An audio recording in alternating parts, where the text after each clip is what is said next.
Alors, rebonjour. Dans cette vidéo, je vais vous commenter la leçon du chapitre 14 sur la réciproque du théorème de Pythagore. Donc, on retrouve l'énoncé de la réciproque du théorème de Pythagore, qui dit que si dans un triangle, le carré de la longueur du plus grand côté est égal à la somme des carrés des longueurs des deux autres côtés, alors ce triangle est rectangle. Au niveau de la façon de rédiger, attention, c'est aussi important que le théorème de Pythagore. Ne rédigez pas à votre façon, vous manquez encore un petit peu de rigueur. L'idéal, c'est d'apprendre vraiment la façon de rédiger. Là, vous êtes sûr et certain que c'est bien fait. Donc, dans les premiers exemples, vous avez ici une figure qui n'est pas forcément en vraie grandeur avec les dimensions indiquées sur chacun des côtés. Alors, comment est-ce qu'on rédige la réciproque du théorème de Pythagore? Déjà, la réciproque du théorème de Pythagore se passe dans un triangle, donc vous devez donner son nom. Ici, le triangle TIC. Tout de suite, vous regardez les trois dimensions. Alors, ne vous fiez pas au visuel, d'accord? Rien ne vous garantit que la figure est en vraie grandeur, donc fiez-vous aux informations au nombre.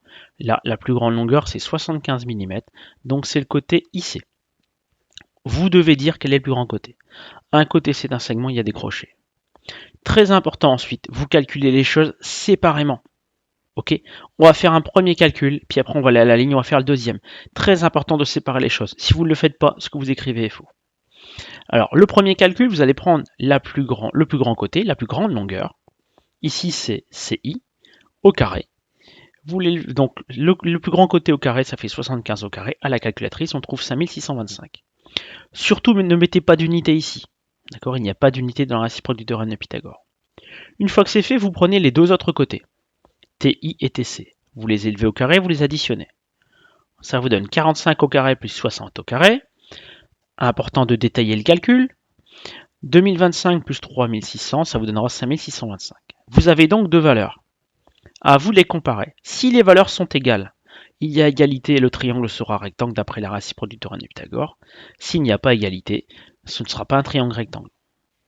Quand il y a égalité, on demande à ce que vous fassiez apparaître l'égalité de Pythagore. C'est-à-dire que comme il y a égalité, CI carré est égal à TI carré plus TC carré. On retrouve l'égalité de Pythagore.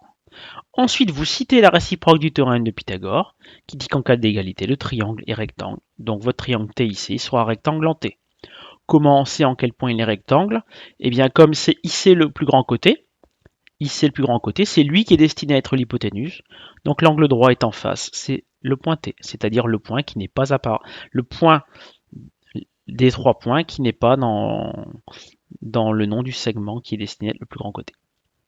Voilà. Donc voici un exemple où ça fonctionne, un deuxième exemple où ça ne fonctionne pas, pour voir comment ça se rédige. Donc toujours une figure ici, qui n'est pas en vraie grandeur, 62 cm, 42 et 46.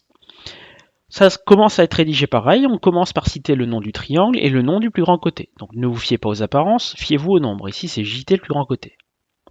Séparément, vous calculez le carré du plus grand côté et la somme des carrés des deux autres côtés. Dans ce cas-là, alors je vous laisse voir le détail des calculs. Donc dans ce cas-là, vous voyez qu'il n'y a pas égalité entre les deux valeurs. Donc on l'écrit. Le carré de JT n'est pas égal à JE carré plus ET carré. Par contre, attention, dans le cas où il n'y a pas égalité, la phrase rouge n'en parle pas. Donc, la réciproque du théorème de Pythagore n'est pas à être citée dans ce cas-là. Vous ne la citez pas. Vous concluez directement, donc le triangle n'est pas rectangle. C'est tout. Voilà.